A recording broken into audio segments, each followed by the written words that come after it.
ఎంతో సత్యంతో ఆరాధించడానికి మాకు ఇచ్చిన గొప్ప భాగ్యాన్ని బట్టి లేని స్థితి స్తోత్రాలు ప్రభావ. నా తండ్రి ఇంకా రావాల్సిన బిడ్డలు సిద్ధపాట్లు ఉన్న బిడ్డలు ప్రభావ మీరే నడిపించండి నాయన. సాతాను బంధుపాలను విడిపించండి ప్రభావ. నీ మందిరాన్ని ప్రేమించి ప్రభావ సియోనులో నుండి నేను ఆరాధించే బిడ్డలుగా చేయమని ప్రార్థిస్తున్నాను తండ్రి. సహాయం దయచేయండి, చూపండి, సమస్తాన్ని మీ స్వాధీనం ఉంచండి. నేను కాదు తండ్రి మాట్లాడేది దేవా, మీ ఆత్మ ద్వారా మీరే నాలో ఉండి మాట్లాడండి. మీరు ఇచ్చిన వాగ్దానాన్ని ప్రభావ నాలో నెరవేర్చమని ప్రార్థిస్తూ ప్రార్థన విన్నందుకే మీకే వెళ్ళలేని స్తుతి స్తోత్రాలు చెల్లించుకుంటూ రాజులకు రాజు ప్రభులకు ప్రభు త్వరగానైన యేసు ప్రభు అని పరిశుద్ధ నామమున ప్రార్థించి స్తుతించి వేడుకొనుచున్నాను తండ్రి.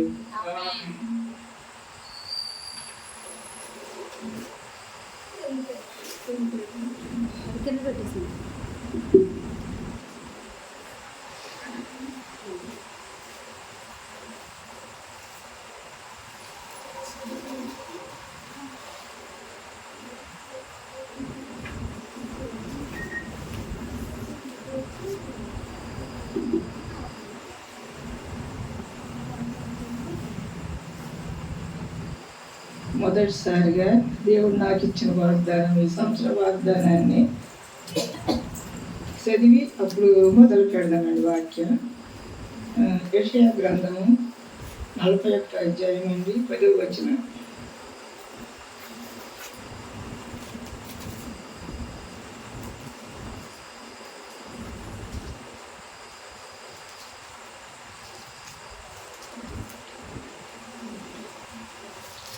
నీవు నా దాసుడు అనియు నేను నిన్ను ఉపేక్షింపక ఏర్పరచుకుంటుననియు నేను నీతో చెప్పి ఉన్నాను. నీకు తోడై ఉన్నాను, భయపడకుము. నేను నీ దేవుడినై ఉన్నాను, దిగులు పడకుము. నేను నిన్ను బలపరుతును, నీకు సహాయం చేయువాడని నేనే. నీతి అను నా దక్షిణ హస్తంతో నిన్ను ఆదుకొందును.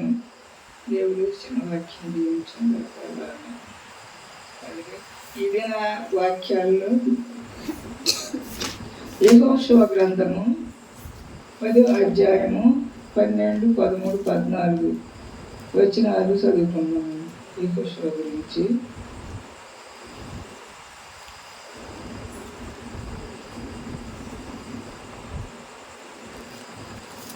నూట 84వ పేజీ.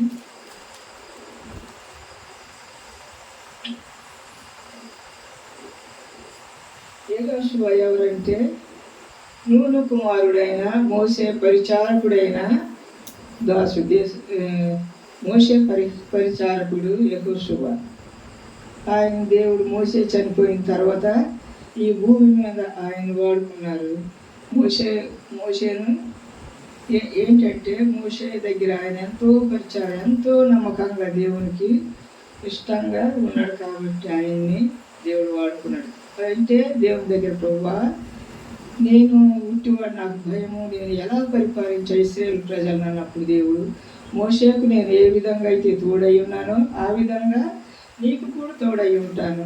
కనుక నువ్వు ఎక్కడికి వెళ్ళినా, ఏ యుద్ధానికి, ఏ దేశాన్ని ఓడించాలనుకున్నా నీకు ప్రార్థన చేయి, నేను నీకు తోడై ఉంటాను అంటాడు. అన్నప్పుడు యెహోషువ యుద్ధానికి వెళ్తూ ఉంటాడు. ఎక్కడ 7వ వచనంలో 10వ అధ్యాయం 7వ వచనం. యెహోషువయు అతని ఎత్తనున్న యూదులందరూ పరాక్రమము గల శూరులందరూ గిల్గాలు నుండి బయలుదేరిరి. అప్పుడు యెహోవా వారికి భయపడకుము, నీ చేతికి వారిని అప్పగించి ఉన్నాను, వారిని ఎవడనూ నీ ఎదుట నిలవడని యెహోషువతో సెలవీయగా. ప్రతి విషయంలో యెహోషువ మనమైనా ప్రతి విషయంలో మనం ఎక్కడికి వెళ్ళినా కూడా ముందు ప్రార్థన చేసి ప్రభువా నేను పలానా విషయంలో నేను పలానా చోటు వెళ్తున్నాను కనుక నీ చిత్తమే, నీవు ఎలా చేస్తే అలాగని మనం ప్రార్థన చేయాలి. ప్రార్థన చేయకుంటే ఎక్కడ వెళ్ళకూడదు. అలాగే యెహోషువ కూడా తాను ప్రతి చోట వెళ్ళినప్పుడల్లా ప్రార్థన, ప్రభువా నేను ఆ దేశాలను ఓడించలేనా అని ప్రార్థన చేసినప్పుడు తాను ఏర్పాటు చేసుకున్నాడు యెహోషువ. కాబట్టి నీ వెళ్ళే ప్రతి చోట నీకు జయాన్ని ఇస్తాను, నీవు వారిని ఓడించగలవు అని దేవుడు సెలవిస్తాడు. అప్పుడు యెహోషువ గిల్గాలు నుండి ఆ రాత్రి అంతయు నడిచి వారి మీద హఠాత్తుగా పడెను. అప్పుడు యెహోవా ఇశ్రాయేలీయుల ఎదుట వారిని కలవరపరచగా యెహోషువ గిబియోను ఎదుట మహా ఘోరముగా వారిని హతం చేశాను. బెన్హోరునకు పైకి పోవు మార్గమున అజేకా వరకును మక్కేదా వరకును యోధులు వారిని తరిమి హతం చేయించు వచ్చరి. మరియు వారు ఇశ్రాయేలీయుల ఎదుట నుండి బెన్హోరోనుకు దిగిపోవు త్రోవను పారిపోవుచుండగా వారు అజేకాకు వచ్చు వరకు యెహోవా ఆకాశం నుండి గొప్ప వడగండ్లను వారి మీద పడవేసెను కనుక వారు దాని చేత చనిపోయిరి. ఇశ్రాయేలీయులు కత్తివాత చంపిన వారి కంటే ఆ వడగండ్ల చేత చచ్చిన వారు ఎక్కువ మంది అయ్యేరి. అలాగే ఎలాగంటే యుద్ధం మొదలుపెట్టిన వెంటనే ఏం చేస్తాడు యెహోషువ? యుద్ధం చేసే వాళ్ళు చేస్తూనే ఉంటారు, కానీ యెహోషువ దేవుని సన్నిధిలో ప్రార్థన చేస్తూ ఉంటాడు. మనం కూడా ఏదన్నా విషయంలో మనకు జరగాలి, మన కష్టాలు వచ్చినాయి, బాధలు వచ్చినాయి అనుకో, మనం ప్రతిరోజు దేవుని సన్నిధికి వెళ్ళి ప్రార్థన చేయాలి. లేనప్పుడు మన ఇంట్లోనే ప్రార్థన చేయాలి. అన్నిటికంటే ముఖ్యమైనది దేవుని సన్నిధి. సియోనులో నుండి నీ మొరపెట్టు, నీ మొర నేను ఆలకిస్తాను. సియోను అంటే దేవుని మందిరం. కంపల్సరీ మనం రావాలి. అది అలాగే మనము చాలా మంది దేవుని పరిచర్య అంటే దేవుని మందిరం అన్న చాలా నిర్లక్ష్యం. ఇంట్లో ఎన్ని పనులున్నా టయానికి అందరికంటే ముందు నేను వెళ్ళాలి, దేవుని సన్నిధిలో ఆరాధించాలి. ముందు ఆరాధన లేకుండా మనము చేసినా కూడా ఉపయోగం లేదు. ముందు మనం భయం, భక్తి. నేను దేవుని సన్నిధికి అయ్యో ఇవాళ నేను లేట్ అయిపోతుంది, లేట్ అయితే నేను పాటలు ఆరాధించలేనేమో. ఆరాధన అంటే ఏంటి? పాటలతో దేవుని ముందు మనం హృదయపూర్వకంగా ఆరాధించాలి. ప్రతి పాటలో ఆత్మీయంగా గొప్ప మర్మాలు ఉంటాయి. అవి తెలుసుకుంటే మన బాధలున్నా కష్టాలున్నా నిజంగా చాలా ధైర్యం వస్తుంది. అలాగే యెహోషువ నిజంగా యెహోవా ఇశ్రాయేలు ఎదుట అమోరీయుల 12 వచనం అప్పగించి దినమున ఇశ్రాయేలు వినుచుండగా యెహోషువ యెహోవాకు ప్రార్థన చేసెను. సూర్యుడా నీవు గిబియోనులో నిలువుము, చంద్రుడా నీవు అయ్యాలోను లోయలో నిలువుము. జనులు తమ శత్రువుల మీద పగ తీర్చుకుని వరకు సూర్యుడు నిలిచెను, చంద్రుడు ఆగెను అను మాట యెషయా గ్రంథంలో రాయబడి ఉన్నది. యెషయా గ్రంథంలో రాయబడి ఉన్నది కదా. సూర్యుడు ఆకాశం మధ్యన నిలిచి ఇంచుమించు ఒక నాడెల్లా అస్తమింప త్వరపడలేదు. యెహోవా ఒక నరుని మనవి వినిన ఆ దినము వంటి దినము దానికి ముందే గాని దానికి తరువాతే గాని ఉండలేదు. వాడు నాడు యెహోవా ఇశ్రాయేలీయుల పక్షంగా యుద్ధం చేసెను. అప్పుడు యెహోషువకు అతనితో కూడా ఇశ్రాయేలు అందరూ గిల్గాలులోనున్న బాల్యంలోనికి తిరిగి వచ్చేది. చూసారా, ఆ రోజంట ఇంతవరకు ముందు కానీ వెనక కానీ ఒక నరుని మాట దేవుడు వినలేదు. సూర్యచంద్రుని ఒక రోజంతా చేయడానికి మాటల అస్తమించలేదు. వారు యుద్ధం అయ్యేంతవరకు వెలుగుగానే ఉంది. వెలుగు లేకపోతే చీకట్లు యుద్ధం చేయలేము కదా. ఈ రోజుల్లో ఈ వెలుగు ఉంది, ఆ రోజుల్లో వెలుగు లేదు, ఏం లేదు. కనుక దేవుడు ప్రభువా నీ చిత్తం ఏమై ఉందో అంత గొప్ప ప్రార్థన చేసాడంటే మనం ఏం చేస్తున్నాం? మనం అంత ప్రార్థన కూడా చేయలేకపోతున్నాం. దేవుడు అంత ఏదైనా ప్రార్థనే. నీకు సంతోషం వచ్చినా, దుఃఖం వచ్చినా, కష్టం వచ్చినా, ఏమొచ్చినా ప్రార్థనే. మనం ఒక గెలుపు గెలవాలన్నా ప్రార్థనే. లేకపోతే మనం ప్రార్థన లేకపోతే ఏమీ చేయలేము. మనం ప్రార్థనే. ఏదో అనుకుంటాం, డబ్బు, ధనం, బలం, చదువు, జ్ఞానం అనుకుంటాం, ఉద్యోగం అంటే అన్నీ సున్నా దేవుని ముందు మనం ప్రార్థన చేయాలి. దేనికైనా ప్రార్థన చేస్తేనే జయం. ప్రార్థన చేయకపోతే ఏది జరగదు. మనకున్న కోట్ల ఇష్టంలో ఒక్క క్షణంలో తీసేయగలడు దేవుడు. కానీ దేవుని ప్రార్థన ఎంతమంది, ఎన్ని దేశాలు, ఎంతోమంది యుద్ధానికి వస్తారు వాళ్ళ మీద. కానీ ముందు ఏమంటాడు? ప్రభువా నేను వీళ్ళందరినీ గెలిపించగలనా, వీళ్ళందరి ముందు గెలవగలమా అని ప్రార్థన చేశాడు. ఏం చేశాడు దేవుడు? ఒక్క రోజంతా వాళ్ళు యుద్ధం చేశారు. మనము కాసేపు పని చేస్తేనే అలసిపోతాం. అది దేవుని శక్తి మాత్రమే. వాళ్ళ శక్తి, వాళ్ళ బలం, వాళ్ళ జ్ఞానమే కాదు. దేవుడు చేసిన గొప్ప అద్భుతం అది ఆ రోజుల్లో. ఇప్పుడు కూడా మన జీవితంలో కూడా ఇదే సాదృశ్యం ఉదాహరణ తీసుకొని మనం కూడా ప్రతి విషయంలో బాధపడకూడదు. బాధపడకుండా ప్రభా, ఏ కష్టం వచ్చినా, బాధ వచ్చినా అసలు ప్రభా నీ చిత్తమేమైంది, నీ చిత్తమే జరిగించమని ప్రార్థన చేయాలి. అంతేగాని ప్రభా నాకు అది కావాలి, ఇది కావాలనకూడదు. మనం ఏ స్థితిలో ఉండాలో మన నీ తల్లి గర్భంలో రూపింపకమునిపే నేను ఏర్పాటు చేసుకున్నాను అన్నాడు దేవుడు. కనుక మనం ప్రతి విషయంలో దేవునికి ప్రార్థన చేయాలి. చేసి గొప్ప విజయం ఏకృషువ మోసే పరిచారకుడు యుద్ధంలో అన్ని చోట్ల మన ఇశ్రాయేలు ఎర్ర సముద్రం నుండి దాటించినప్పటి నుండి అతను విడవలేదు, వెంబడించాడు. మనం కూడా ఒక దైవ సేవకుని ప్రేమించాలన్నా, వాళ్ళ దగ్గర ఉండాలన్నా మనం వెంబడించాలి. వాళ్ళే మనం కూడా దేవుళ్ళు వెంబడించాలి, దేవుని అనుసరించాలి. ఈ లోకం కర్మ యుగాలు ప్రభా పరలోక రాజ్యం నీతో కూడా నేను ఉండాలని మనం దేవుణ్ణి అడగాలంట. ఈ లోకంలో సంపదలు అక్కర్లేదు.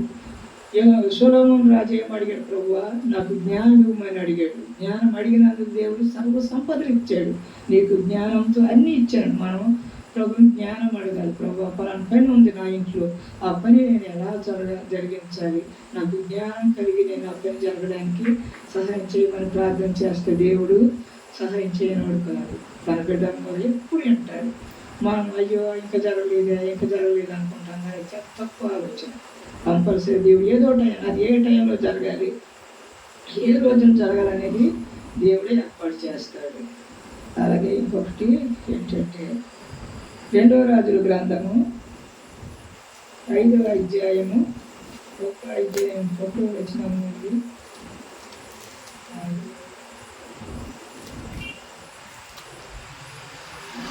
310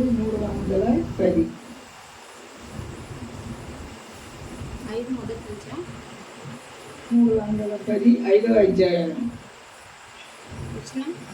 సిరియా దేశపు సిరియా రాజు సైన్యాధిపతి అయిన నయమాను ఒకడుండెను. అతని చేత యెహోవాయే సిరియా దేశమునకు జయము కలగజేసి ఉండెను గనుక అతడు తన యజమానుని దృష్టికి గనుడై దయ పొందిన వాడు ఆయన. అతడు పరాక్రమశాలి అయి ఉండెను, కానీ అతడు కుష్ఠిరోగి. సిరియా దేశపు రాజు సైన్యాధిపతి అయిన నయమాను అను ఒకడు ఉండేను. అతని చేత యెహోవాయే సిరియా దేశమునకు జయము కలుగజేశాను. దేవుడే కలుగజేస్తాడు జయం ఎవరి మీద? ఇశ్రాయేలు మీద. అయితే గనుక అతడు తన యజమానుని దృష్టికి గనుడై దయ పొందిన వాడాయను. అతడు మహాపరాక్రమశాలి అయి ఉండేను, కానీ అతడు కుష్టి రోగి. సిరియానులు గుంపులుగా బయలుదేరి ఇశ్రాయేలు దేశం మీదకి పోయి ఉండేది. వారు అచ్చట నుండి ఒక చిన్నదాన్ని చెరగుని తేగా అది నయమాను భార్యకు పరిచారం చేయించుండేను. ఏంటంటే ఆ దేశం నుండి ఒక అమ్మాయిని తీసుకొచ్చారు పరిచారం చేయడానికి. ఇప్పుడంటే బానిసలు అంటారు. వాళ్ళు మనం ఓడించాక వాళ్ళు పని చేసే వాళ్ళు లేకుంటే వీళ్ళు పని చేస్తారు, మనకి వీళ్ళని చంపకూడదని తీసుకొస్తారు. అలా ఒక అమ్మాయిని తీసుకొచ్చారు. అది దేవుని ఏర్పాటు. ఎందుకంటే దేవుని మహిమ వాళ్ళు ముందు రోజుల్లో చూడాలని దేవుడు వాళ్ళు జయం ఇచ్చాడు. జయంతో పాటు ఈ అమ్మాయిని కూడా మంచి భక్తి విశ్వాసాలు మనం అలాగుంటామా? మనం కూడా అలాగుండాలని దేవుడు ఈ వాక్యాన్ని మన కొరకు ఏర్పాటు చేశాడు.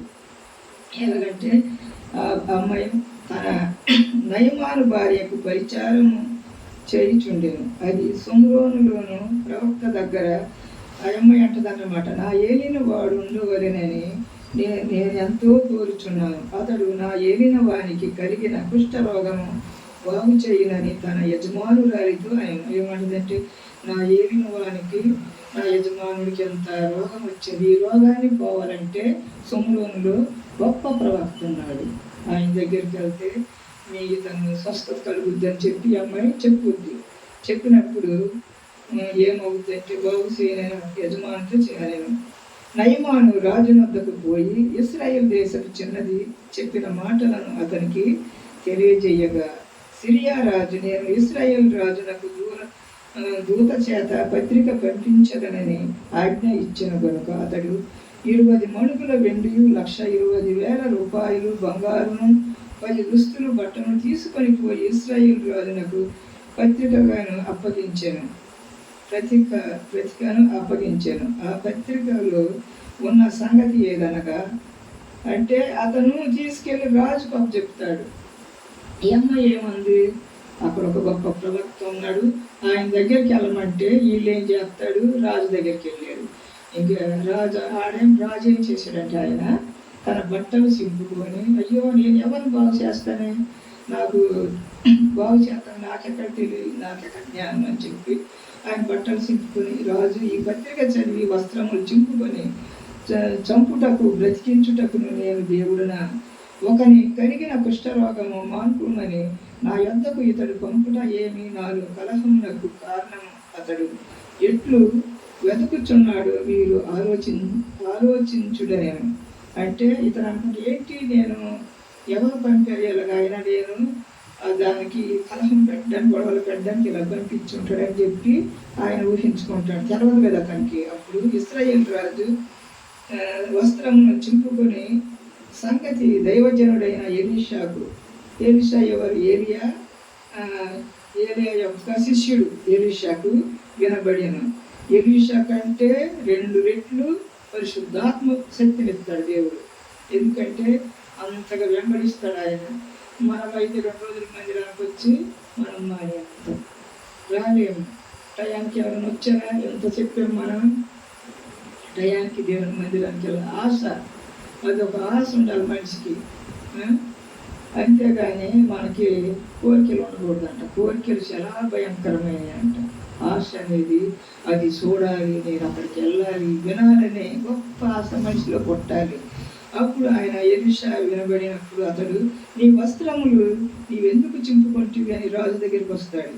అంటే ఇశ్రాయేలుతో ప్రవక్త ఒకడున్నాడని, ఇశ్రాయేలీయులలో ప్రవక్త ఒకడున్నాడని అతనికి తెలియబడినట్లు అతని యొద్దకు రానిమ్ము అని రాజునకు వర్తమానం పంపాను.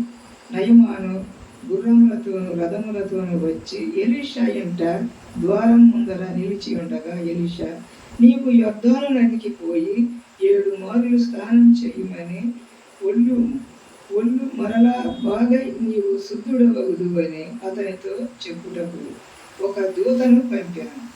అంటే ఇతను ఏమంటే దగ్గర రాడు, పైకే ఉంటాడు, పై నుండి చెప్తాడన్నమాట. ఒక చోట నుండి ఒక దూతనంటే దూత ఎవరు కదా, అతని దగ్గర ఒక శిష్యుడు ఉంటారు, గెహాజీ. ఇల్లు ఆయనకి వెళ్ళి చెప్పు, యొర్దాను నదికి వెళ్ళి 3-7 మార్లు స్వస్థత కలుగుద్ది. అంటే ఇతనికి ఏం గర్వం పడుద్ది, నా దేశంలో బోలెడు నదులు ఉన్నాయి, శ్రేష్టమైన నదులు ఉన్నాయి, మంచి మంచి నదులు ఉన్నాయి కదా, నన్ను ఈ యొర్దాను నదిలో ములగమంటాడు ఏంటి ఇతను అని చెప్పి తను కొద్దిగా వెళ్ళిపోతుంటే మళ్ళీ అతని దగ్గర ఇంకొక అతనే ఉంటారు, శ్రేష్టమైన నదులు కావాలి, వాటిలో స్నానం చేసి శుద్ధుడనందు నొందలేనా అని అనుకుని రౌద్రుడై తిరిగి వెళ్ళిపోయాను. అయితే అతని దాసులలో ఒకడు వచ్చి, ఆయన ఆ ప్రవక్త ఏదైనా ఒక గొప్ప కార్యం చేయుమని నియమించిన ఎడల నీవు చేయకుందువా, అయితే స్నానం చేసి శుద్ధుడవు కమ్మని మాట దానికంటే మేలు కదా అని చెప్పినప్పుడు అతడు పోయి దైవజనుడు చెప్పినట్లు యొర్దాను నదిలో 7 మార్లు ములగగా అతని దేహము పసిపిల్ల దేహము వలెనై అతడు శుద్ధుడాయను. దేవుని మాటలు చాలా మంది తీసేస్తారు. ఎలాగా ఈ రాజులాగా ప్రార్థన రండి, ప్రార్థన దేవుని సన్నిధిలో మొరపెట్టండి, మీకు అద్భుతం చేస్తాడు దేవుడు, మేలు చేస్తాడు. అది మనకు అవసరమైతేనే చేస్తాడు. మనం అన్నీ అడుగుతాం, ప్రభు నాకు ఇది కావాలి, అది కావాలి, ఆస్తులు, కానీ దానివల్ల మనకి ఎంత నష్టం వస్తుందో దేవుని వదిలిపెట్టేస్తామేమని అది ఇవ్వడు దేవుడు.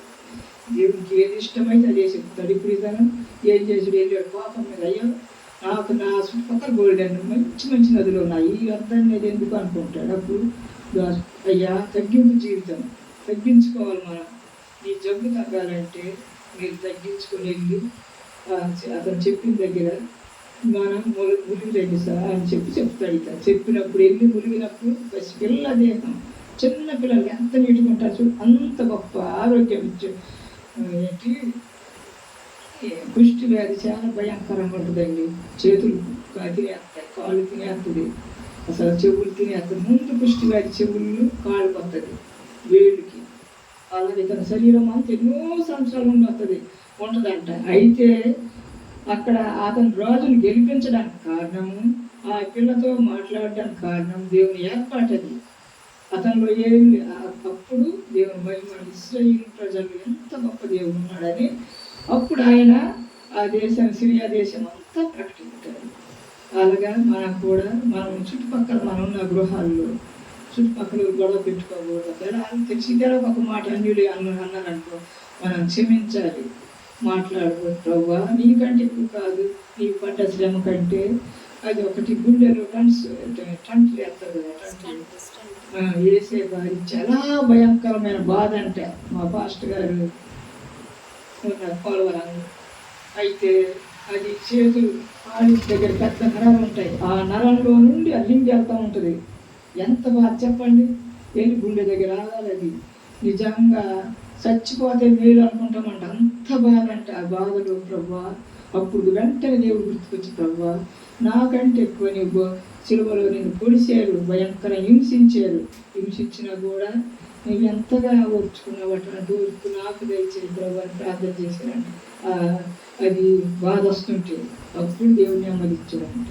అలాగే మనం ప్రతి విషయంలో దేవుడు ఇచ్చిన వాగ్దానాన్ని, ముఖ్యంగా మనం దేవుడు వాగ్దానం ఇస్తాడు కదా, ఆ వాగ్దానాన్ని ఎత్తిపట్టి ప్రతిరోజు ప్రార్థన చేయాలి. వాగ్దానం ఒక చెక్కు లాంటిది. ప్రభువా నీవు నాకు వాగ్దానం ఇచ్చావు కదా, ఈ వాగ్దానాలు నెరవేర్చని పట్టుదల మనం ఎప్పుడైతే ప్రార్థన చేస్తామో దేవుడు మనకు అద్భుతం చేస్తాడు.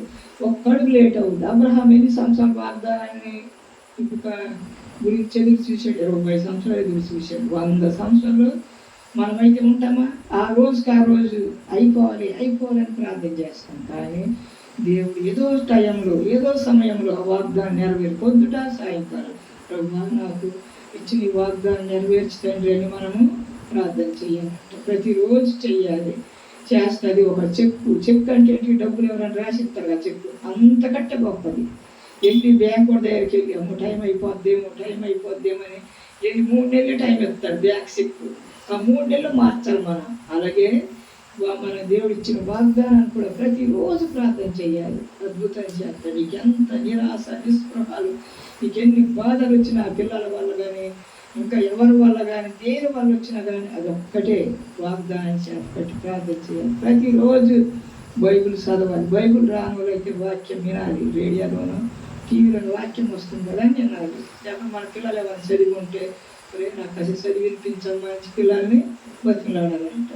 మా అమ్మ ఒక చిన్న మాట చెప్పి, నేను నర్స్ ట్రైనింగ్ అయిపోయి 1 సంవత్సరం ఇంటి దగ్గర ఉన్నాను. మా అమ్మకు బాగా నీరసం ఉండేది. అంతే ఆవిడ అనుదినము వాక్యం చదవమనేది. కొద్దిగా మనం అప్పుడు చిన్న వయసు కదా, అమ్మ అత్తమానం వాక్యం చదవమంటావమ్మా అనేదాన్ని నేను. అత్తమానం వినాలి ఆవిడ. నిద్ర వచ్చేదాకా వాక్యాలు చదివి ఆవిడ అంటా పడుకొని ఉండేది. అలాగా ఆ యాస ఇప్పుడు ఎవరికన్నా ఉందా? మొహం కడిగింది అనుకోండి, టీ తాగా టిఫిన్ చేయాలి కదా, వెళ్ళి 1 గంట సేపు ప్రార్థన చేసేది. అమ్మ ఏం తలుపేసేదండి. తలుపేసి ప్రార్థన చేస్తుంటే 1 గంట బయటకు వచ్చేది. అంత విశ్వాసం మనలో ఉండాలి. మనం వాక్యాన్ని ప్రతిదాని ఉదాహరణ చేసుకోవాలి. వాక్యాన్ని అనుసరించి జీవించాలి. వాక్యం ప్రభా ప్రతిరోజు మనం ప్రార్థన చేసినప్పుడు పొద్దుట ప్రభా ఈ వాక్యాన్ని నా అనుభవంగా చేయి తండ్రి, వాక్యానుభవంలో నేను బ్రతకాలి, ఈ వాక్యాన్ని అనుసరించి జీవించాలని మనం ప్రార్థన చేయాలంట. అలా చేయలేదనుకో మనం వేరే ఏదేదో అడిగామనుకో, వాక్యాన్ని మీరు చదువురాను వాళ్ళైనా ఫాస్ట్గా చెప్పేటప్పుడు అవి బాగా గుర్తుండిపోవాలి మన హృదయంలో. ఉండిపోయారు ప్రభు ఆ వాక్యాన్ని నాలో నెరవేర్చండి అని ప్రార్థన చేయాలి. ప్రతిరోజు మనం రోజు వాగ్దానం కుటుంబ వాగ్దానం ఉంటుంది, మన వాగ్దానం ఉంటుంది. ఆ వాగ్దానం రోజు గుర్తు చేసుకుంటూ ప్రార్థన చేసామనుకో, మనం ప్రార్థన చేస్తే అది ఎప్పుడు మనం గుర్తుండిపోవాలి. అంత గొప్ప దేవుడు మనకి వాగ్దానం ఇచ్చి నెరవేర్చే దేవుడు మనకు ఉండగా దేనికి భయపడాలి? సర్వశక్తి మనకి గాయపరచువాడని నేనే, గాయం మాన్పువాడని. మనం ఏదైనా కష్టాల్లో ఉన్నప్పుడు ఆ కష్టాల నుండి ఎలా బయటపడాలనేది కూడా ఆయనే ఏర్పాటు చేశాడు. అంతేగాని మనకేదో మనకు వచ్చేసిన తన రూపంలో మనం చేద్దాం, తన జీవాత్మ ఇచ్చాడు, శక్తిని ఇచ్చాడు, అన్నీ ఇచ్చాడు, దేవుడే ఇచ్చాడు. మన మీద సొంతమేం కాదు. మనం తినే తిండి శరీరాన్ని పోషించుకోవడానికి మనకు ఏదో ఆర్భాటంగా ఏయో తినేయాలి, ఏయో తరగతి ఆశపడకూడదు. మన పరిస్థితిని బట్టి ఉన్న దాంట్లోనే తృప్తి పడాలి మనిషి. అందు గురించి మనం ప్రతి విషయంలో ఇప్పుడు సిరియా దేశం చిన్న దాస్తాలను గొప్ప సాక్ష్యం. ఆవిడ ఇస్రాయేల్ మీదకి ఎక్కువ కుంతియబడింది అయినా కానీ ఆ దేశాన్ని రాజునే మార్చగల గొప్ప ప్రార్థన పరురాలు అయ్యింది ఆయన. అలాగే మనం కూడా ఉన్న స్థలంలోనే గొప్ప ప్రార్థన పరులుగా జీవించాలి. ఎవరైనా కష్టాల్లో ఉంటే వాటికి ధైర్యం చెప్పాలి. అది కాదమ్మా, ఇదిగో మీరు ప్రార్థన చేయండి, దేవుడు అద్భుతం చేస్తారు మీ విషయంలో, మీకేమవుదని ధైర్యం చెప్పి మనతో పాటు మన దేవుని సన్నిధికి వారు తీసుకురావాలి. ఆత్మల కొరకు భారం కలిగి ఉన్నారు భూమి మీద. భారం లేకపోతే మనం ఈ భూమి మీద జీవించలేము. దేవుడు అద్భుతాలు, ఎన్నో అద్భుతాలు మనుషుల పట్ల చేస్తున్నాడు. ఎన్నో వాగ్దానం, బైబిల్లో ఉన్న ప్రతి వాగ్దానం అవునన్నట్టే ఆ వాగ్దానాలు మనం ఎత్తిపట్టి ప్రార్థించగలరు. అలాగే కొత్త నిబంధనలోనే రెండో పేతురు 1వ అధ్యాయం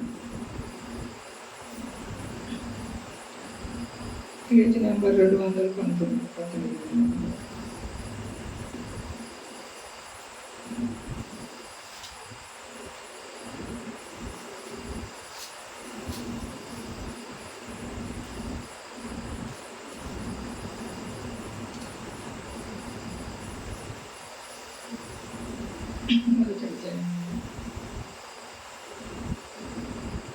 మొదటి అధ్యాయం మొదటి వచనం నుండి 11వ వచనం దగ్గర చదువుతాం.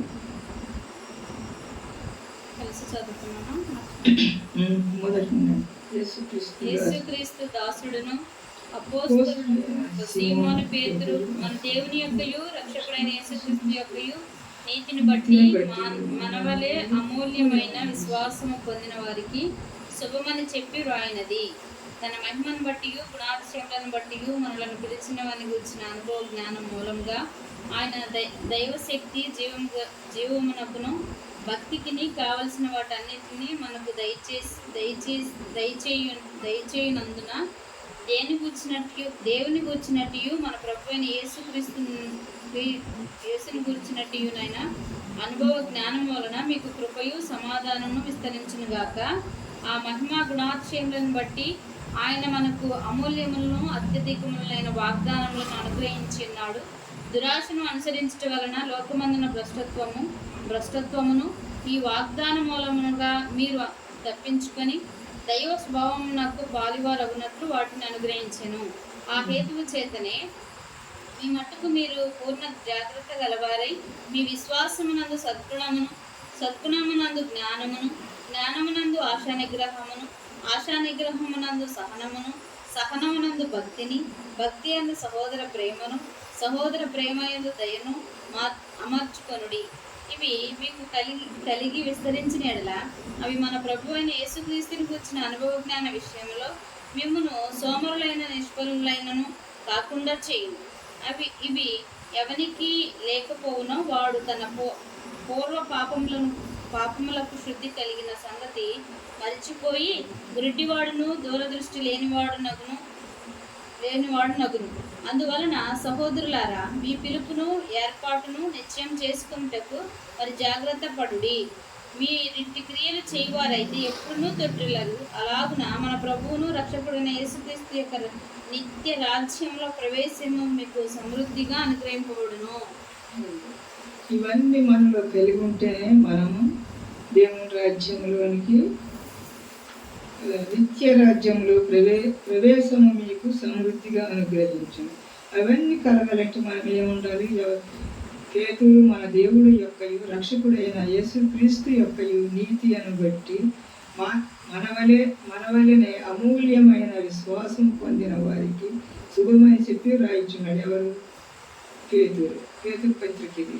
అయితే దాంట్లో ఏంటి?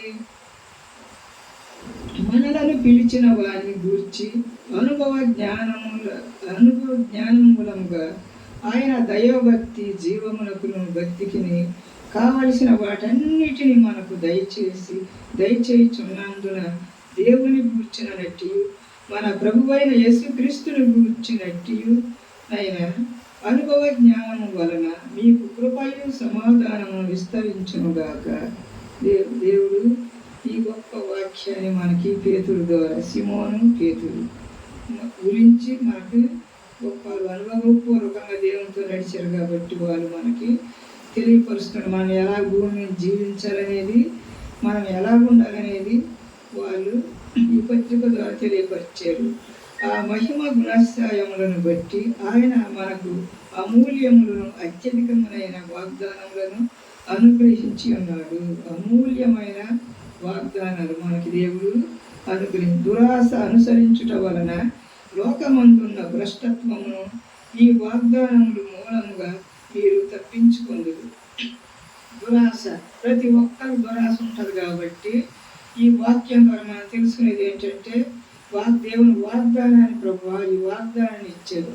నీవు వచ్చేయొద్దు, నీవు ఇలా ఉండాలి, నీవెంత బాధ వచ్చినా, ఎంత ఆర్థిక ఇబ్బంది వచ్చినా, కష్టం వచ్చినా నీ దురాశలోకి కొంతమంది లంచాలు తీసుకోవడం, అత్యధికంగా అనేక మంది వారి అవసరాన్ని బట్టి అన్నీ తీసేసుకుంటూ ఉంటారు కదా. అటువంటి దురాశ నుండి మనకి తిండి బట్టలు గుడ్డల గురించి అప్పులు చేసి అన్ని రకాలుగా మనకి అవసరం లేని వాటి కొరకు దురాశ వల్ల మనము ఒకవేళ వెళ్తున్నాం అనుకో, దేవుడు ఇచ్చిన వాగ్దానం గుర్తు చేసుకోవాలి. దేవుడు చేయొద్దన్నాడు కదా, మనం చేస్తున్నాం. అప్పుడు వాగ్దానం అంటే మనం భ్రష్టత్వంలోకి వెళ్ళనివ్వకోకుండా కాపాడు. అది బైబిల్లో ప్రతి మాట దేవుడు మనం ఎక్కడ ఏం చేయాలి, ఎలా చేయాలి అనేది దేవుడు మనకి తెలియపరుస్తాడు. దురాశను అనుసరించుట వలన లోకమందున భ్రష్టత్వము ఈ వాగ్దానములను మూలంగా మీరు తప్పించుకుందరు. లోకం నుండి భ్రష్టత్వాన్ని జయించాలంటే దేవుని వాగ్దానాన్ని నమ్మాలి. నమ్మితేనే మనం తప్పించుకుంటాం. దేవ స్వభావమునందు పాలివారగునట్లు వాటిని అనుగ్రహించాను. అది దేవుని స్వభావంలో, దేవ స్వభావంలో మనం ఉండాలని దేవుడు ప్రతి వాగ్దానాన్ని మన కొరకు ఏర్పాటు చేశాడంట. ఆ హేతువు చేతనే మీ మట్టుకు మీరు పూర్ణ జాగ్రత్త గలవారై మీ విశ్వాసమునందు సద్గుణమునందు జ్ఞానమునందు ఆశానిగ్రహమునందు సహనమునందు భక్తిని. మనము జ్ఞానం కలిగాక విశ్వాసం ఉండాలి, సద్గుణం ఉండాలి, మంచి గుణం, మంచి విశ్వాసం. జ్ఞానం కలిగి ఉంటేనంటే మనకి దేవుడు ఆశానిగ్రహాన్ని ఇస్తాడు. అంటే గప్పు తొందర పడుకోకుండా జ్ఞానవంతు గప్పున ఎదటూ దేవుని సన్నిధిలో కూడా మనం ఎంతో భయభక్తులతో రాగలం. జ్ఞానం కలిగి ఆశానిగ్రహం కలిగి ఉండాలంట. అంటే జ్ఞానమునందు ఆశానిగ్రహమునందు సహనమును. ఆశలో ఎంత మనం ఓర్పుకుంటామో దాన్ని బట్టి సహనం ఉండాలంట. సహనం నందు భక్తిని. మనం చాలామంది సహించలేరు, చిన్న మాట కోపడిపోతామా, మానవ సహజమే మానవులకి. అయితే ఇప్పుడు దేవుడు ఇచ్చిన ప్రతి వాగ్దానం మనం గుర్తు చేసుకోవాలి. ప్రభు అది చెయ్యొద్దన్నావు కదా, నేను చెయ్యనని ఉండాలంట. కానీ అది దేవుడు మనకి ఇన్ని వాగ్దానాలు ఇన్ని ఇచ్చినా కూడా మనం ఇష్టం వచ్చినట్టు చేసేమనుకో, అప్పుడు ఏమైపోతాం, భ్రష్టత్వంలో వెళ్ళిపోతాం. దేవుని దగ్గరికి వెళ్ళాలి. మనం దేవుని దగ్గరికి వెళ్ళాలి, నిత్య రాజ్యంలో ప్రవేశం ఉండాలంటే ఇవన్నీ కలిగి ఉండాలి. ఇవన్నీ మన జీవితంలో మనం అనుభవించాలి. అనుభవిస్తేనే దేవునికి పరిశుద్ధ జీవితం, సహనం ఉండాలి, ఆశానిగ్రహం ఉండాలి, భక్తి ఏంటి, దేవుని భక్తి చేయాలి. ప్రతిరోజు మేము చెప్పాం కదా, ప్రార్థన చేయాలి, ప్రతి దేవుని అడగాలి. ప్రభువా పలానా చోట వెళ్తున్నాను, ఈ వాగ్దానం ఏంటంటే బైబిల్ తీసి చదివి వెళ్ళాలి. మనకి ఇష్టం వచ్చినట్టు వెళ్ళిపోకూడదు. భక్తి యందు సహోదర ప్రేమ యందు దయ, సహోదర ప్రేమ. మన సహోదరులు ప్రేమించాలి. వాళ్ళు ఎంత దుర్మార్గులైనా వాళ్ళ ప్రేమతోనే జయించాలి. ఒకవేళ వాళ్ళు మనతో మాట్లాడతారు, గొడవ అయ్యిందనుకో, నేను గొప్పనమన్నా ఏదో పాపం చేత నన్ను క్షమించమని అడగాలి అంతే. వాళ్ళు దూరంగా ఉన్నారనుకో, మన దేవుని సన్నిధిలో అంటే ప్రభు వాళ్ళ మీద నాకేం కోపం లేదు, వాళ్ళు వస్తే నేను మాట్లాడతాను, నన్ను దయతో క్షమించి ప్రభు అని ముందు మన దేవుని దగ్గర ప్రార్థన చేయాలి. దేవుని దగ్గర క్షమాపణ అడగాలి వాళ్ళ విషయంలో. వాళ్ళు గప్పున వాళ్ళు ఏదైనా అనుకుంటారంటే మన హృదయంలో మన హృదయంలో మార్పు రావాలి. ప్రభు వాళ్ళు లేకపోయినా ప్రభు వాళ్ళు నేను ఏమనకూడదు, వాళ్ళని కోపం రాకూడదని అంటే మన అనుదినం ప్రార్థన చేయాలంటే. మనకి విరోధస్తుంటే సహోదరుని ప్రేమించాలి. ప్రేమ అంటే ఏంటి? ಕೆಲವು వాళ్ళు ఏదైనా ఆపదలు ఉన్నారనుకో, ఏదో లేదు వాళ్ళ ఇంట్లో లేనిది మన దగ్గర ఉందనుకో, వాళ్ళు అడిగినప్పుడు మనం ఇవ్వాలి. వాళ్ళు ఏదైనా కష్టాల్లో ఉన్నారనుకో, కష్టాల్లో ఉన్నప్పుడు వాళ్ళు సహాయం చేయాలి. ఎవరన్నా ఇంకా దేని నిమిత్తము వాళ్ళ అవసరం మన దగ్గరికి వచ్చినా మనం వాళ్ళకి సహాయం చేయాలి. సహోదర ప్రేమ లేకపోతే మనం ఎంత చేసినా ఉపయోగం లేదు. ప్రేమ యందు దయయు అమర్చుకొనుడి, ఇవి మీకు కలిగి విస్తరించిన ఎడల అవి మన ప్రభువైన యేసుక్రీస్తుని గూర్చిన అనుభవజ్ఞ విషయములలో మిమ్మల్ని సోదరులైన నిష్ఫలులైనను కాకుండా చేయను. మనకి ఈ జ్ఞానం ఇప్పుడు మనం చదివిన ఎన్ని మనకున్నాయనుకో ఉంటేనట దేవుడు మనెన్నడూ నిష్ఫలులైనను కాకుండా చేయను. నిష్ఫలులు కాదు, మనం ఎప్పుడు మన ఉత్తివారం అవ్వం. ఇవి ఎవరికి లేకపోయిన వాడు తన పూర్వ పాపములకు శుద్ధి కలిగిన సంగతి మరచిపోయి గుడ్డివాడును దురాదృష్టి లేని వాడును. వింటున్నారా? ఎన్ని ఏం లేకపోయినా నేను మన బైబిల్లో ఉన్న ప్రతి మాట మనలో ఉండాలి. ఉందా? 4 వేలకు వాక్యం నేను వినిపించడమే కాదు, మన హృదయాన్ని పరీక్ష చేసుకోవాలంట. ప్రభు నా గురించి మాట్లాడుతున్నా, నాలో అది లేదు, ఇంకా నుంచి ఇవాళ నుండి నేను మార్చుకుంటాను నా హృదయాన్ని. నేను సహోదర ప్రేమ కలిగి, జ్ఞానం కలిగి, సద్గుణం కలిగి, పరిశుద్ధ జీవితం కలిగి నేను జీవిస్తాను ప్రభు అని దేవుని దగ్గర తీర్మానం చేసుకోవాలి. మనం వినేసి వదిలిపెట్టకూడదంట. అప్పుడు గుంటివాడును దురాదృష్టి లేనివాడు అవుతాడు. అందువలన సహోదరులారా, మీ పిలుపును ఏర్పాటును నిశ్చయము చేసుకున్నటకు మరి జాగ్రత్త పడుడి. పిలుపు దేవుడు ఎందుకు పిలిచాడు, ఎలా పిలిచాడు, వాగ్దానం మనకి ఏమి ఇచ్చాడు, దాన్ని బట్టి మన జీవితాన్ని జాగ్రత్త పరుచుకోవాలి. దేవుడు ఇచ్చిన ప్రతి మాట నిశ్చయము చేసుకుని ఏర్పాటు, దేవుడు పిలుపుని మనం నిశ్చయంగా చేసుకోవాలి. చేసుకున్నటప్పుడు మరి జాగ్రత్త పడి మీరు ఇట్టి క్రియలు చేయువారైతే ఎప్పుడు తొట్టెళ్ళరు. అలాగూ మన ప్రభువును రక్షకుడునైన యేసుక్రీస్తు యొక్క నిత్య రాజ్యంలో ప్రవేశము మీకు సమృద్ధిగా చెప్తుంది. ఇవన్నీ మనలో ఉంటే నిశ్చయము మనలో ఏ ఒక్కటి పోని మనం మానవులము తప్పిపోతాం మాటికి. కానీ అప్పుడు ప్రభువా నేను ఈ విషయంలో తప్పిపోయాను, నా సహోదరుని ప్రేమించే విషయంలో, మరి నేను జ్ఞానం కలిగి ఉండడం విషయంలో నుంచి దేవుని అడగాలంటే మనం అడిగితే దేవుడు ఇస్తాడు. మనలో మనకైతే రాదు, దేవుడు ఇస్తేనే ఏదైనా మనకి కలుగుతుంది. అలాగే 1 యోహాను 2వ అధ్యాయము 15వ వచనం 15-17 లోకంలో ఉన్న వాటినైనా ప్రేమింపకుడి. ఎవడైనా లోకమును ప్రేమించినట్లా తండ్రి ప్రేమ వానిలో ఉండదు. వింటున్నారా? లోకాన్ని ప్రేమిస్తే మనం ప్రేమించకపోయినా ఒకవేళ మనము ఏదో రకంగా లోకం ప్రేమ అంటే ఏంటి? మనం ధనం, ఉద్యోగాలు, ఇల్లు, వాకిలు, ఇవే లోకాన్ని ప్రేమించేది. అవి లేకపోతే మనం జీవించలేమని చాలామంది వాటికి బానిసలు అయిపోతారు.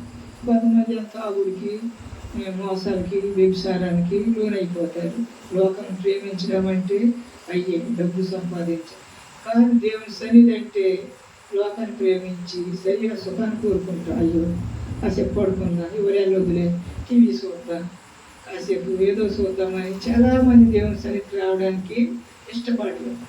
పని ఎక్కువైపోయింది, ఇప్పుడు వండాలి, తినాలి అని ఆ సమయాన్ని వాళ్ళు ఏంటంటే దేవుడు ఇచ్చిన సమయాన్ని అంత వ్యర్థంగా ఉపయోగించేస్తారు.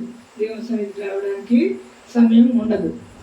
అది లోకాసలు లోకం చూపించే ఆశలు వాటికి బానిసలు అయిపోతాయి. దేవునికి దూరం అయిపోతాం. వాళ్ళే కాదు మనమైనా దేవుని సన్నిధిని ఎప్పుడైతే మనం ప్రేమిస్తామో, దేవుని ప్రేమిస్తాము, దేవుని వాక్యాన్ని అనుసరిస్తాము, అప్పుడే ఎవరైనా కొన్ని దుర్బోధలు ఉన్నాయి, వాళ్ళకి అనుకూలమైన బోధలు బోధించే వాళ్ళు కూడా ఉన్నారు. ఎందుకంటే ఒక వాక్యం చెప్తున్నారనుకో, అమ్మ మీరు అలా చేయకూడదు, నీవు అక్కడికి వెళ్ళకూడదు, దేవుని సన్నిధి పక్క నుండి రాలేదని గట్టిగా చెప్పామనుకో, వాళ్ళు వచ్చిన తర్వాత అయ్యో మాస్టర్ గారు నా గురించే మాట్లాడుతున్నారు, నా గురించే అనేవాళ్ళు చాలామంది ఉన్నారు. లేదా వాళ్ళు చేసే పనిని బట్టి వాక్యం చూపించి పాస్టర్గా దేవుని దైవ సేవకుడుగా హెచ్చరించారు అనుకో, అమ్మాయి దైవ సేవకుడుగా హెచ్చరించకపోతే వాక్యానుసారం బ్రతకమని అందరూ భ్రష్టత్వంలోకి వెళ్ళిపోతాం. కానీ దేవుడు మనం మరణించినప్పుడు దైవ సేవకుని ప్రశ్నిస్తాడు, ఏమని? నీకు ఇష్టమైన వాళ్ళు రారేమో ప్రార్థనకని నా వాక్యాన్ని ఉన్నట్టు నీవెందుకు హెచ్చరించలేదు దేవుడు అడుగుతాడు ఉంటాం. మనం ఒక్క మాట దైవ సేవకుడు అమ్మ చేయకూడదు, మనం అక్కడికి వెళ్ళకూడదు, దాంట్లో పాల్గొనకూడదు అని ఒక మాట చెప్పినప్పుడు మానంగా మనం వాళ్ళ బాబు ఇవాళ చుట్టాలు వాళ్ళు పెళ్ళి వాళ్ళ దగ్గరికి వెళ్ళకపోతే అన్నిళ్ళు పెళ్ళి అయ్యా లేకపోతే బాగోదని మనం వెళ్ళిపోతాం. ఆ రోజు ప్రార్థన ఉన్నా కూడా ప్రార్థన మానేసి వెళ్ళిపోయేవాళ్ళు. లేదా అప్పుడు మనం లోకాన్ని ప్రేమించిన వాళ్ళు దేవుని ప్రేమించలేము, దేవుడు మనకి ఏమీ అనుగ్రహించలేదు. మనం ఎన్నిసార్లు మొదలుపెట్టినా దేవుడు మన మొర ఆలకించడు. ప్రేమ గురించి 1 యోహాను 4వ అధ్యాయం 10వ వచనం. మనం దేవుని ప్రేమించడం అని కాదు, తానే మనల్ని ప్రేమించి మన పాపములకు ప్రాయశ్చిత్తము ఉండుటకు తన కుమారుని పంపాను. ఇందులో ప్రేమ అన్నది. ప్రియులారా, దేవుడు మనలను ఇలాగూ ప్రేమింపగా మనం ఒకరికొకడు ప్రేమింపబద్దులమై ఉన్నాం. దేవుని ప్రేమ, మనము దేవుని ప్రేమించిందని కాదు, తానే మనలను ప్రేమించాడు. మనం ప్రేమించమా? మొదటిసారి ఎవరు వెతికారు? మనల్ని దేవుడే వెతికాడు. ఆయనే వెతికి మన కొరకు మహాదేవుడు అయి ఉండి, అది విడవరాని గొప్ప భాగ్యం. తల్లిదండ్రులు వదిలిపెట్టి పిల్లలు ఎక్కడికి నేర్తారని వెళ్ళదు. కానీ అంత గొప్ప దేవుడు. అతను అక్కడ నుండి ఆజ్ఞాపిస్తే ఇక్కడ జరిగిపోదు. కానీ తన ఎందుకు వచ్చిన మన పాపాల నిమిత్తం మనం ప్రేమించి తన ఆఖరి బొట్టు వరకు మన కొరకు రక్తం దాచి శిలువలో మరణించి మరణాన్ని, పాపాన్ని, మరణ శిక్షను, మనకు వచ్చే శిక్షణ ఎన్ని జయించి 3వ దినం తిరిగి వేసిన గొప్ప దేవుడు. నేను నిన్ను ప్రేమిస్తున్నాను అంటున్నాడు. కానీ మనం ప్రేమించాలి దేవుని. 17వ వచనము తీర్పు దినమందు మనకు ధైర్యము కలుగునట్లు దీనివలన ప్రేమ మనలో పరిపూర్ణము చేయబడి ఉన్నది. ఏలైనగా ఆయన ఎట్టివాడై ఉన్నాడు, మనము కూడా ఈ లోకంలో అట్టివారమై ఉన్నాము.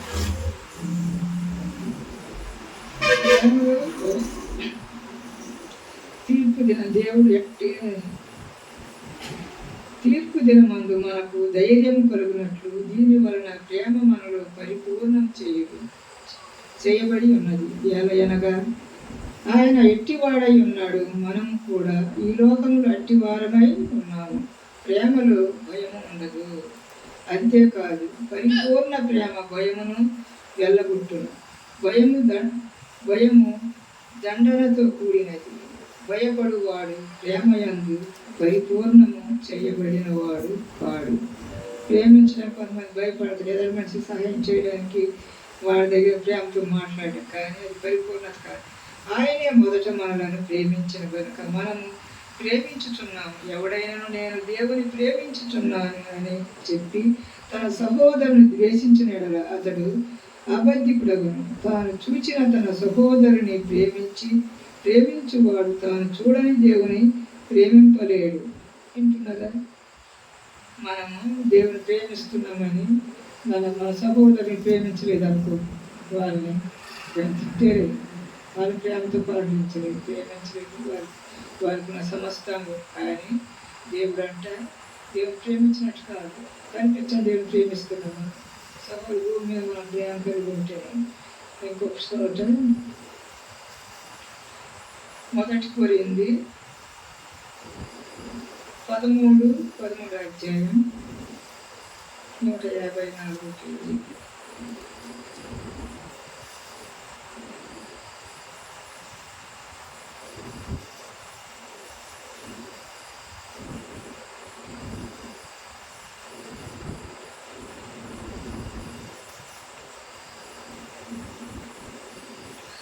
మొదటి నుంచి చదువుతానండి. మనుషుల స్వభావంతోను దేవదూతల స్వభావంతో నేను మాట్లాడినను, మనుషుల భాషలతోనూ దేవదూతల భాషలతోనూ నేను మాట్లాడినను, ప్రేమలేని వాడినైతే మ్రోగిన కంచును గడగడలాడు తాళమునై ఉండును. ప్రవచించి కృపావరం కలిగి మరుగులన్నీ జ్ఞానవంతియు ఎరిగిన వాడనైనను, కొండలను సకలింపగల పరిపూర్ణ విశ్వాసం గల వాడనైనను, ప్రేమలేని వాడనైతే నేను వ్యర్థుడను.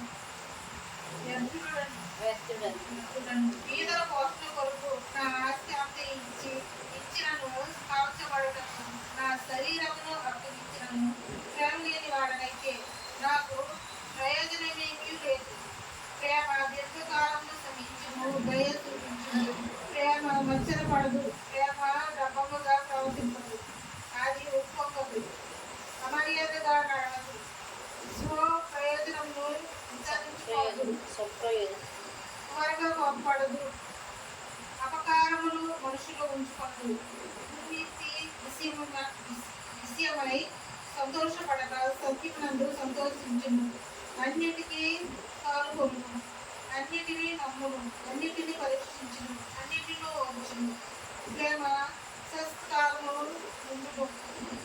ప్రవచనములైనను నిరర్ధకములగును, భాషలైనను నిలిచిపోవును, జ్ఞానమైనను నిరర్ధకమగును. మనము కొంత మట్టుకు వెలుగుతుము, కొంత మట్టుకు ప్రకాశిస్తున్నాము, కానీ పరిపూర్ణమైనది వచ్చినప్పుడు పూర్ణం కానిది నిరర్ధకమగును. నేను పిల్లవాడినై ఉన్నప్పుడు పిల్లవాడి వలె మాట్లాడుతుంది, పిల్లవాడి వలె తలంచుతుంది, పిల్లవాడి వలె యోచిస్తుంది. ఇప్పుడు పెద్దవాడినై పిల్లవాడి చేష్టలు మానేస్తుంది. ఇప్పుడు అబద్ధములో చూచినట్టు సూచనలుగా చూస్తున్నాము, అప్పుడు ముఖముఖగా చూతుము. ఇప్పుడు కొంతమందికి ఎరిగి ఉన్నాను, అప్పుడు నేను పూర్తిగా ఎరగబడిన ప్రకారము పూర్తిగా ఎరుగుదును కాక విశ్వాసము, నిరీక్షణ, ప్రేమ ఈ మూడును నిలుచును. వీటిలో శ్రేష్టమైనది ప్రేమయే. కొరింథీ పత్రిక 13 అధ్యాయంలో దేవుడు అద్భుతమైన మాట ఇది మన జీవితంలో ప్రతి ఒక్కరం కలిగి ఉండాలి. మనుషుల భాషలతోనూ దేవదూతల భాషలతోనూ నేను మాట్లాడినను, ప్రేమ లేని వాడనైతే బ్రోగెడు కంచు గనగనలాడు తాళమునై ఉన్నాను. మనము కొంతమంది ఏవో భాషలతో మాట్లాడి అటువంటి వాళ్ళు నిజంగా ప్రేమ లేదనుకో, వాళ్ళు ఎటువంటి వారంట గణగణలాడు తాళమునై ఉందిరంట. అలాగే ప్రవచించు కృపావరములు కలిగి మర్మములన్నీ జ్ఞానమంతయు ఎరిగిన వాడనైనను, కొండలను పెకలింపగల పరిపూర్ణ విశ్వాసం గల వాడనైనను, ప్రేమ లేని వాడనైతే నేను వ్యర్థుడని. మనకి ఎంత శక్తి, ఎంత బలము, ఎంత ఉన్నప్పటికీ విశ్వాసం గల వాడనైనా, ఎంత విశ్వాసం, ఎంతో దినదినము ప్రతిరోజు ప్రార్థన చేస్తా, దేవుని సన్నిధికి వస్తా, అన్నీ ఉన్నా కానీ ఎదటి మనిషిని ప్రేమించలేకపోతే, ఒకరికి మాట తిట్టినా వాడిని క్షమించలేకపోయినా ప్రేమ లేని వాడనైతే నేను వ్యర్థుడని. బీదల పోషణ కొరకంట, బీద వాళ్ళకి మన ఆస్తి అంతయు ఇచ్చినను, కాల్చబడుటకు నా శరీరమును అప్పగించినను, ప్రేమ లేని వాడనైతే నాకు ప్రయోజనమేమీ లేదు. ప్రేమ దీర్ఘకాలము సహించను, ప్రేమ ఎప్పుడు సహిస్తుంది. వాడు ఎంత దుర్మార్గంతో ఎన్ని మాట్లాడినా కూడా ప్రేమ ఉంటే మనలు సహిస్తాం. మనం దయ చూపించును, ప్రేమ మచ్చరపడదు. అసలు ప్రేమ మనలో ఉంటే కాక దేవుని బిడ్డల్లో మచ్చరపడదు, కోప్పడదు, అసూయపడదు. అది ప్రేమ డంబంగా ప్రవర్తించదు. డంబం అంటే ఏంటి? కొన్ని మాటలు కొంతమంది ఒకలాగా వాళ్ళ గురించి వీళ్ళ గురించి డంబంగా ప్రవర్తిస్తారు, మాట్లాడతాం కదా, అది నటిస్తారు, ఏదో మనం నిజమేననుకుంటాం. అది ఉప్పొంగదంట. ప్రేమ ఎప్పుడు తన హృదయంలో ఉప్పొంగక అలాగే ఉంటుంది. అమర్యాదగా నడవదు, స్వప్రయోజనము విచారించుకోనదు, తన గురించి ఆలోచించదు, తనకు కావలసిన దాంట్లో స్వప్రయోజనము విచారించుకొనదు. అయ్యో నాకు ఇది లేదు అది లేదని అది విచారించదంట. త్వరగా కోపపడదు. ప్రేమ అపకారమును మనసులో ఉంచుకోనదు. ఒకవేళ మనకు ఎవరైనా అపకారం, ఏదైనా కీడు, ఏదైనా మనోడు దొంగిలించిన దెబ్బరాడినా దాన్ని ఎప్పుడు తన మనసులో ఉంచుకోనదంట. ప్రేమ దుర్నీతి విషయమై సంతోషపడక సత్యమునందు సంతోషించుతుంది. సత్యమునే దుర్నీతిలో ఏదో ఆటపాటలతో ఏవో ఉంటాయి కదా, అట్లా ఎప్పుడు సంతోషించదు. అన్నిటికీ తాడుకొను, అన్నిటినీ నమ్మను, అన్నిటిని నిరీక్షించను. సోపుది ప్రేమ అంటే ఇప్పుడు జరుగుద్దా? నిరీక్షణ అంటే ఎదురు చూడడం. ప్రభు నాకు అది చేస్తాడు, అది జరుగుద్ది అని చెప్పి నిరీక్షణ కలిగి ఉంటుంది. అన్నిటినీ ఓర్చుది ప్రేమ. వాళ్ళు తిట్టినా కొట్టినా అది ఎవరిలో ఎక్కడ చూసాం మన ప్రేమ? యేసుక్రీస్తు ప్రభులోనే చూస్తాం. మొహం మీద ఉమ్మేసాడు, మొహం మీద అరచేతులతో కొట్టారు, వీపుపై కొరడా దెబ్బ కొట్టారు, అయినా కానీ దేవుడు ఏం చేశాడు? అన్నిటిగా అది మనుషుల్లో లేదు. మన మనుషులు మానవులు కాబట్టి కాసేపని కోపపడతారు. కోపపడుడి కానీ పాపం చేయకుడి. కానీ కోపపడాలి, వెంటనే పిల్లల్ని తిట్టామనుకో వెంటనే పలకరించాలి. అది అలాగా ప్రేమ శాశ్వత కాలముందును ప్రవచనములైనను దీర్ఘకాల నిరర్ధకములగును. ప్రవచనాలైన నిరర్ధకములగుతాయంట. భాషలైనను నిలిచిపోవును, జ్ఞానమైనను నిరర్ధకమగును. మనము కొంత మట్టుకు ఎరుగుదాము, కొంత మట్టుకు ప్రవచించుచున్నాము. కానీ పూర్ణమైనది వచ్చినప్పుడు పూర్ణము కానిది నిరర్ధకమగును. పూర్ణమైనది దేవుని ప్రేమ, దేవునికి ఇష్టమైన జీవితం మనం పూర్ణంగా హృదయపూర్వకంగా మనలో ఉంటే కాకుండా మనలో ఉన్నవన్నీ దూరం అయిపోతాయి, నిరర్థకమైపోతాయి. నేను పిల్లవాడిని అయి ఉన్నప్పుడు పిల్లవాని వలె మాట్లాడి తిని, పిల్లవాని వలె తలంచి తిని, పిల్లవాని వలె యోచించి తిని ఆలోచించిన. చిన్నవాడు ఉన్నప్పుడు పిల్లలంటే ఎవరికి మనమే మొదటిసారి దేవుని సన్నిధికి వచ్చినప్పుడు పిల్లలు ఎలాగే ఉంటాం. అంతేనా? పిల్లలు ఎలాగే మన గొప్ప మనమేం కాదు, పిల్లల వలె మనము వింటామంట ప్రతి మాట. కానీ దాన్ని తలంచలేము. దాన్ని తలంచి తిని పిల్లవాని వలె యోచించి తిని ఇప్పుడు పెద్దవాడిని అయ్యాను అంటే వాక్యంలో మనం పెద్దవాళ్ళు ఎదగాలి. అప్పుడు చిన్నప్పుడు మొదటిసారి మనం దేవుని సన్నిధికి వచ్చే పిల్లవాడి వలె వినాలి. కానీ ఇప్పుడు పెద్దవాడిని పిల్లవాడి శ్రేష్టలు మానివేసి తిని మానయ్యారప్పుడు మనం దేవునిలో బాగా సంపూర్ణంగా ఎదిగినప్పుడు పిల్లల వలె కోపడ్డ ఇష్టం లేనట్టు దేవుని సన్నిధి ఇష్టం వచ్చినట్టు మాట్లాడకూడదు. దేవుని భయపడాలి, దేవుని వాక్యాన్ని అనుసరించాలి పెద్దవాళ్ళు అయ్యాక. ఇది గట్టి నిర్ణయం. ఇంకా నుంచి నేను ఇలా జీవించాలి అని చెప్పి ఆలోచన. ఇప్పుడు అద్దంలో చూసినప్పుడు సూచనగా చూచుచున్నాము, అప్పుడు ముఖాముఖిగా చూస్తున్నాం. మనము ఇప్పుడు అద్దంలో చూస్తాం మనకున్న ప్రతి విషయాన్ని, కానీ అప్పుడంట ముఖాముఖిగా చూస్తాను దేవుని వాక్యాన్ని, దేవుని ఇప్పుడు కొంత మట్టుకే ఎరిగి ఉన్నాను. అప్పుడు నేను పూర్తిగా ఎరగబడిన ప్రకారం పూర్తిగా ఎరుగుదును. కాగా విశ్వాసము, నిరీక్షణ, ప్రేమ ఈ మూడును నిలుచును. వీటిలో శ్రేష్టమైనది ప్రేమ. మనకి విశ్వాసం ఉండాలి, దేవుని మీద నిరీక్షణ ఉండాలి. మనకి విశ్వాసం ఉండాలి, నిరీక్షణ ఉండాలి, ప్రేమ. ఈ మూడు నిలుచును. వీటిలో శ్రేష్టమైనది ప్రేమయే. వీటన్నిటికంటే ప్రేమించడం గొప్ప వాక్యం. మన జీవితంలో మనకున్న డబ్బు, బలము, ఆస్తి అంత పేదలు పెంచిన మన శరీరం కొట్టబడినా కాల్చబడినా ప్రేమ లేని వాడు అయితే వ్యర్థుడివే. నేను ఎంత చెప్తున్నాను. నేను ఎవరినైనా దూషించినా ఎవరినైనా మన వెంటనే నాకు ఆలోచన బాధ వచ్చేది. అయ్యో వాళ్ళు ఒక మాట తిట్టారు, పని చేస్తలేదని. ఎక్కడో కాదు, మా హాస్పిటల్లో ఉన్నారులే, వాళ్ళు ఒక్కొక్కసారి తిట్టేస్తాను. తిట్టేసి వెంటనే మళ్ళీ మాట్లాడిస్తాను వెళ్ళి. అది మనకి దేవుని బిడ్డలకు ఉండవలసిన లక్షణాలు అదే. మనం సంవత్సరాల తరబడి నెలల తరబడి మనం మాట్లాడలేదనుకో చాలా భయంకరమైన శిక్ష.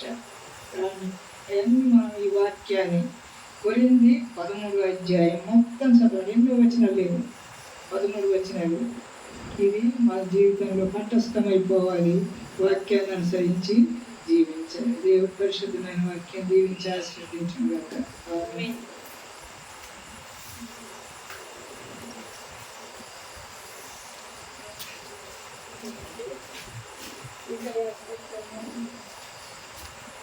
ఇంకంతా ఓకే. ఇప్పుడు అక్క చెప్పిన వాటిలో ఏమేమి గుర్తున్నాయి? అన్నీ అడుగున పడిపోయినాయా? మనము యెహోషువ యుద్ధం చేయడానికి బయలుదేరినప్పుడు ఆయన ఏం చేశాడు? మొట్టమొదటిగా సైన్యాన్ని చూడలేదు, ఆయనకున్న బలాన్ని, శక్తిని, జ్ఞానాన్ని చూడలేదు. ఏం చేశాడు? జ్ఞానం, దేవుని యొక్క సన్నిధిలో ప్రార్థన చేస్తూ వచ్చాడు. ప్రార్థన చేయడం వల్ల అతడు ఆ యుద్ధంలో గెలుస్తూ వచ్చాడు. తర్వాత యెహోషువ తన జీవితంలో అలాగే యుద్ధంలో గెలుస్తూ వచ్చాడు. తర్వాత కొరింథీయులకు రాసిన పత్రికలో ప్రేమ గురించి చెప్తూ వచ్చాడు. తర్వాత రాజుల గ్రంథంలో నుంచి సిరియా దేశపు సైన్యాధిపతికి కుష్ఠరోగం వచ్చినప్పుడు అతడు ఎంతో ఆస్తి కలిగిన వాడే, తనకి ఏది తక్కువ లేదు, అన్నీ ఉన్నాయి. తర్వాత అతను యుద్ధంలో జయిస్తూ వచ్చాడు. అతను పరాక్రమశాలి, ఎంతో జ్ఞానవంతుడు, ఎలాంటి యుద్ధాన్నైనా చేయగలడు సులువుగా.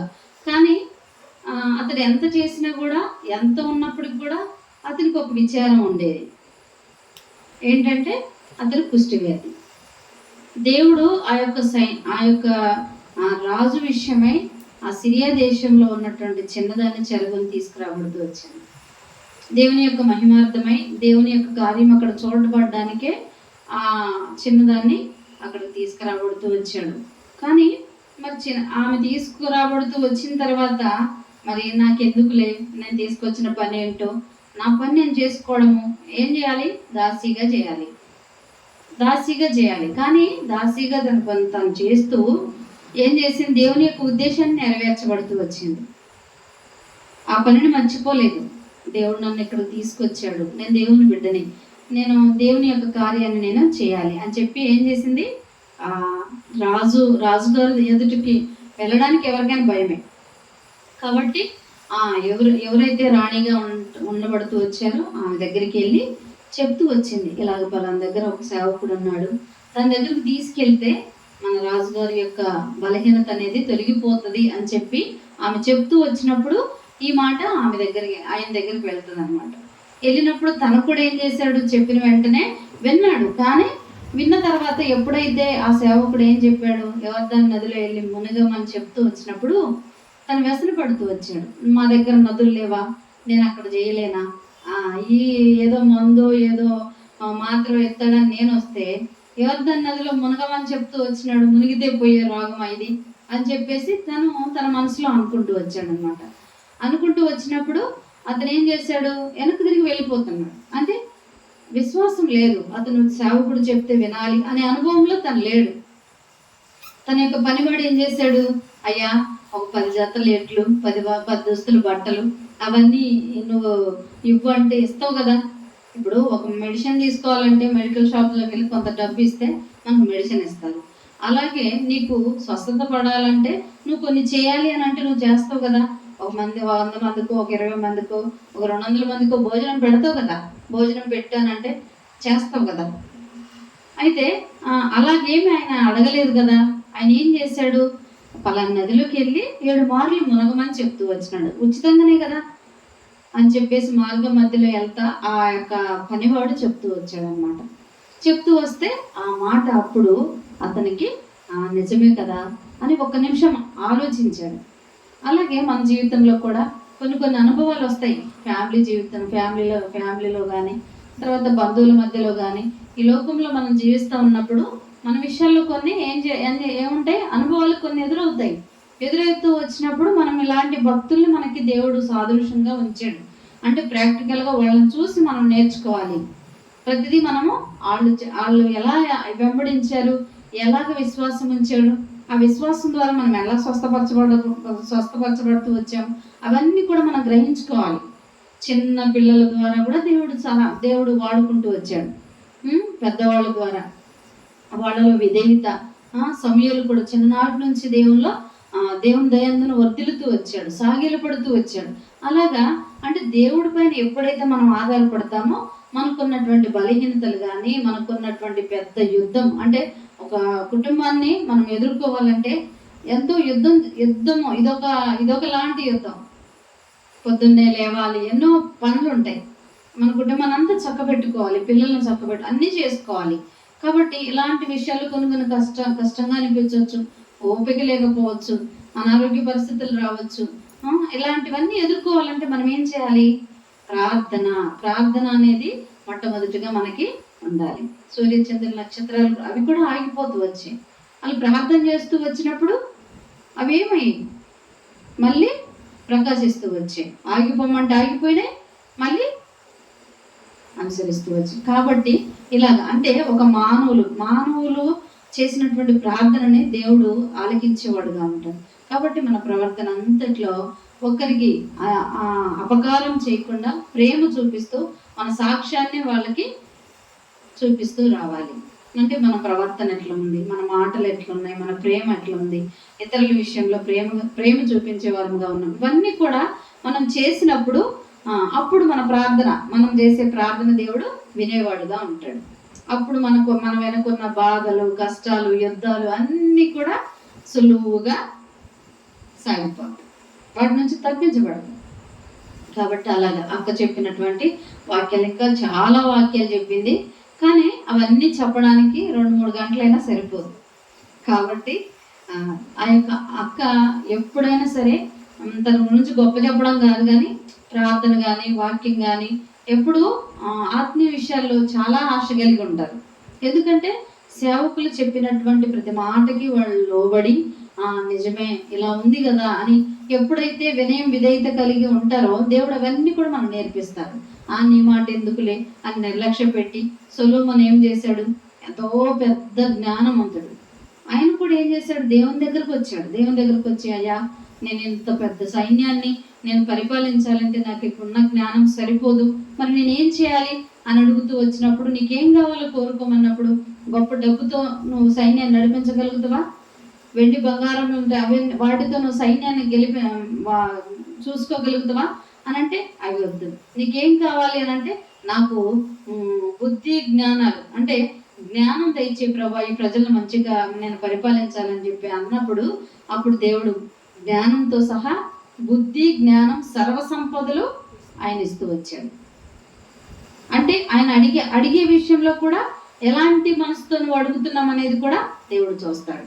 కాబట్టి ఇవన్నీ కూడా అంటే మనం అడిగే విషయంలో ఎలాంటి హృదయంతో మనం అడుగుతున్నాము. నీ ఇంటికి వచ్చిన నీ సహోదరుడినే నువ్వు ప్రేమించకుండా ఉండి నువ్వు కనపడని దేవుడి దగ్గర నువ్వు ప్రార్థన చేస్తే నీ ప్రార్థన ఎట్లా వింటాడు? అలాగా మన ఇంటికి ఎవరు అక్రతతో, బాధతో, ఇబ్బందితో ఎవరైతే వస్తారో వాళ్ళ విషయాల్లో మనం ఏంటంటే ఈ అక్క వాళ్ళ ఇంటికి వెళ్తే పొద్దాక ఏమైంది, నీకు వచ్చిన బాధ ఏంటి, ఇవన్నీ అడుగుతుంది. ఎందుకు అడుగుతుందో ఏమో తెలియదు అని అంటే, క్రైస్తవులు ఎందుకు అడుగుతారు, ప్రతి విషయం ఎందుకు తెలుసుకుంటారు అని అంటే, వాళ్ళు ఏదైనా బాధలో ఉంటే కొద్ది ప్రోత్సహించే మాటలు చెప్పడానికో లేదా ప్రార్థన చేయడానికో వాళ్ళు అడుగుతారు. అంతేగాని కానీ మనం ఏం చేస్తాం? ఇసుక్కుంటాం. పొద్దాక సేవకులు ఏదో ఒకటి అడుగుతారు, నువ్వు రాకపోతే నువ్వు ఎందుకు రాలేదమ్మా, నీకేం బలహీనత వచ్చింది, నువ్వేం ఇబ్బందితో ఎందుకు మానేసావు అని ఆ ఉద్దేశంతో అడుగుతారు. కానీ లేకపోతే దాని విషయం ఇంక వేరే విషయాలు ఏమి ఉండవు. కాబట్టి ఇవన్నీ గ్రహించుకోవాలి. ఎప్పుడైతే మనం వాక్యాన్ని అనుసరించి ఎప్పుడైతే దేవుని సన్నిధిలో ప్రార్థన చేస్తూ ఉంటామో, ఏ సమయానికి ఏది అవసరమో అప్పుడు మనకు అది బోధిస్తాడు, అది మనకు అందజేస్తాడు. అప్పుడు మనం అవన్నీ కూడా చేయగలుగుతాం. కాబట్టి ఈ వాక్యాన్ని బట్టి మనం ప్రార్థన చేసుకుందాం.